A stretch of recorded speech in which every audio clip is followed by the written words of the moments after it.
What is up, gamers? Staxwell's back at it again today with another market watch. We might be in the off season, but the market definitely isn't. This market never sleeps. Things are always moving. There's always something to talk about. Lucky for us, we're still getting heavy hitters, spoilers, and things like that.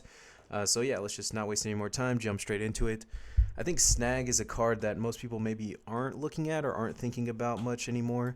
This was a spec way back in the day before I even started playing this game. I remember there was some buyouts on this card and things like that, or I guess I heard that there was.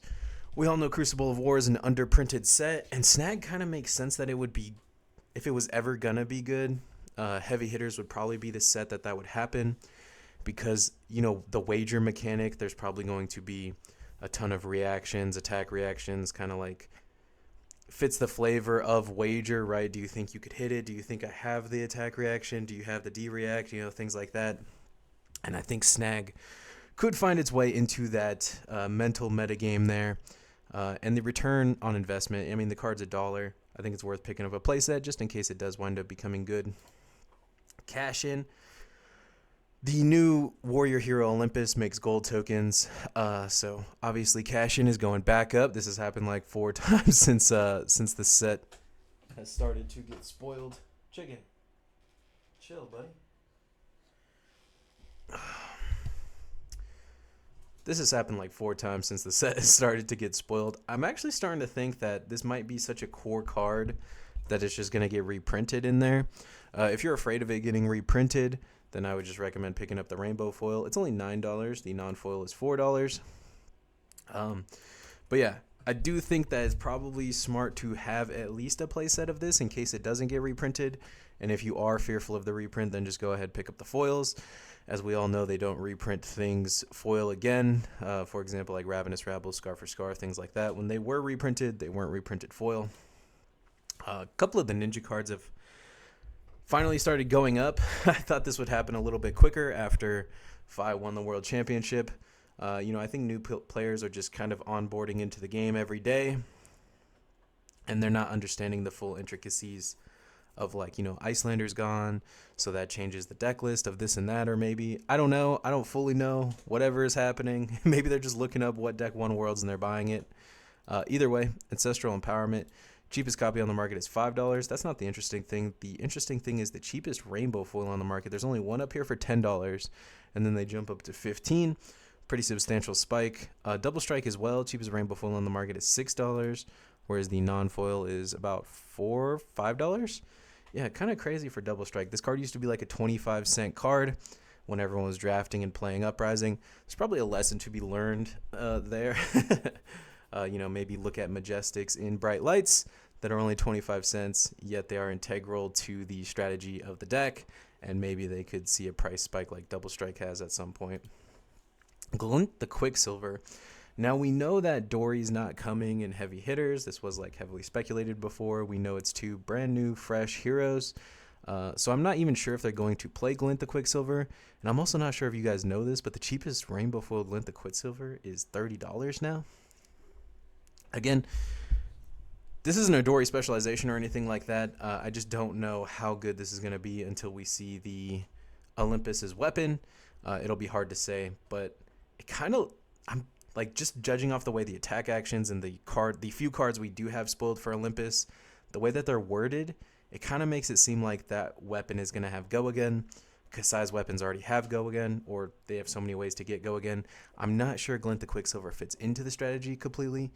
Definitely not a terrible card, definitely not a bad card, but I wouldn't be speccing into this one right now.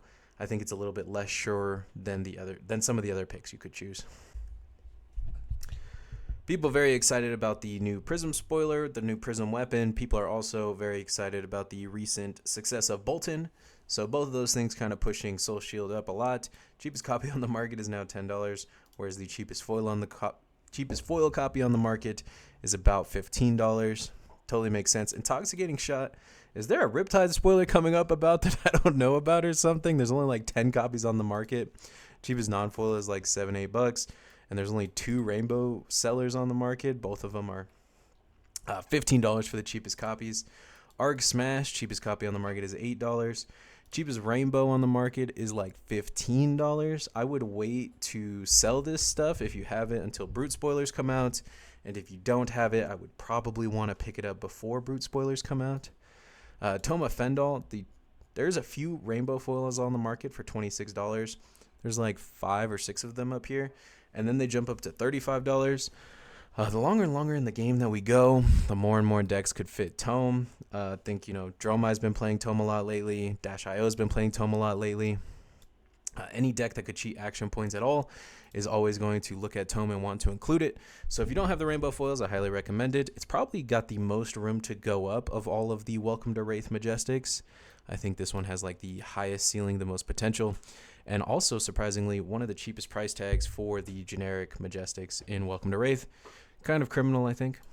Buckle is another spec people are looking to pick up for heavy hitters. Buckle's an interesting one to me because I think it's just so meta dependent. You don't want to just be blowing up random equipment. If you're not blowing up a very relevant piece of equipment like Mask of Momentum, New Horizons, something like that, then Buckle just isn't a very good card, unfortunately. So not only are you like speccing into the new Guardian wanting to play this or being able to play this, but you're also having to spec into the meta being good enough for Buckle to be good, I guess. I don't think it's the worst pickup in the world. Again, I just do think there are safer ones. Like Cash-In seems very safe. Almost guaranteed Cash-In is going to be a good card. Whereas Buckle is, it's just a little bit more risky, a little bit more factors working against it. Talhar, the Lost Prince. We haven't talked about this card in a long time. And I'm sure, from the last time I talked about it to now, I have probably a completely different audience, so I'll go ahead and say the story again. James White has confirmed that with Talhar, they're looking to do like a bamboo sword, golden bamboo sword thing from Yu-Gi-Oh! Those who aren't familiar, like bamboo sword is just like a broken trash equip spell that does nothing, and then, you could level it up into this golden bamboo sword, which is just like a very powerful card. He says he has a similar plan for Talhar, so it could be worth picking up some rainbow foil Talhars, or if you're, truly a big baller, I guess you could pick up some cold foils. But the rainbows are like $4, $5, so, if something like that does wind up coming to fruition in heavy hitters, which would kind of make sense, it's like, it's in the arena, right? And traditional arena lore is very weapon focused. So it's totally possible that it could come in heavy hitters. I wouldn't completely count on it, but I would have a Talhar just for whenever it does come. You're just kind of ready for it. It's only $4. Skullcrack, we haven't seen any of the Brute cards yet, but Skullcrack is one of the more powerful existing Brute cards that we have. So it's only $4. Majestic from Dynasty. We know how these supplemental set Majestics go. As soon as they're playable, they just get to the realm of absurdity. Example, Surgical Extraction. $15 for the cheapest Surgical Extraction now.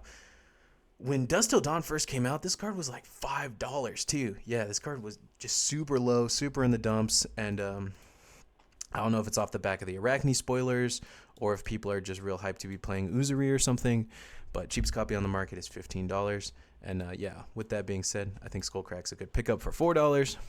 Remembrance is only $5 for the cheapest non-foil. Cheapest foil on the market is like $11. I think this is in the same lane as Toma Fendal in that it's way too cheap for how old and how rare it is. I would specifically pick up the rainbow foils. It's a generic. You're going to play this in many, many decks that you're going to build in the future. And anytime fatigue is a viable strategy, Remembrance is going to be a viable card in the meta.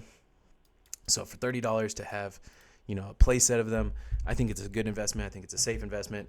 They've pretty much, we've survived so many fatigue metas and not had Remembrance hit on the banned and suspended announcements that I think it's going to be a safe investment. I don't think that they're looking to hit this card.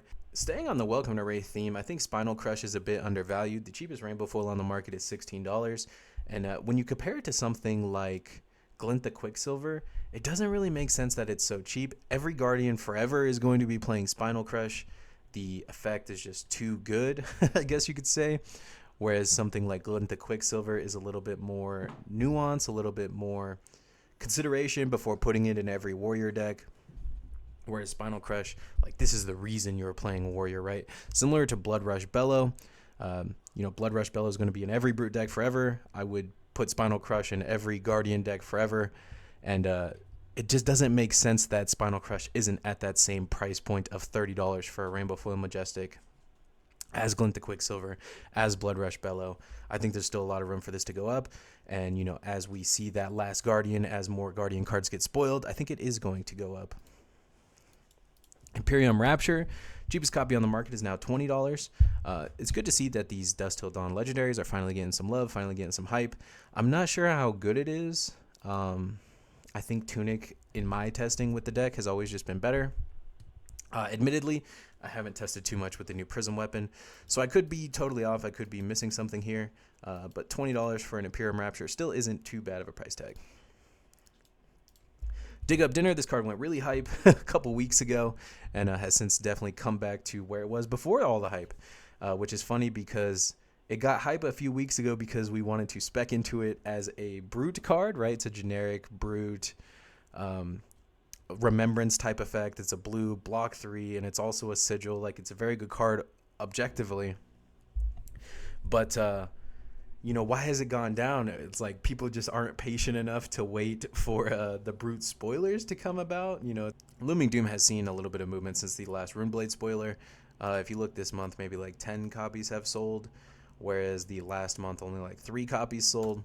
So it's good to see it moving a little bit. It went from $15, now it's like $21, $22.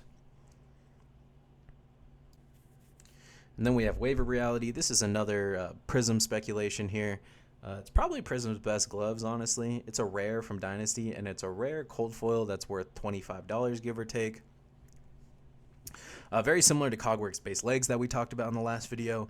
It's just interesting to see in Fab 2.0 these commons, these rares, that you would open and you would think that it's just bulk, really, because that's what it always was before, right? Think of like Silken Form or something like that. It was always like $1 cold foil, even though it was super playable.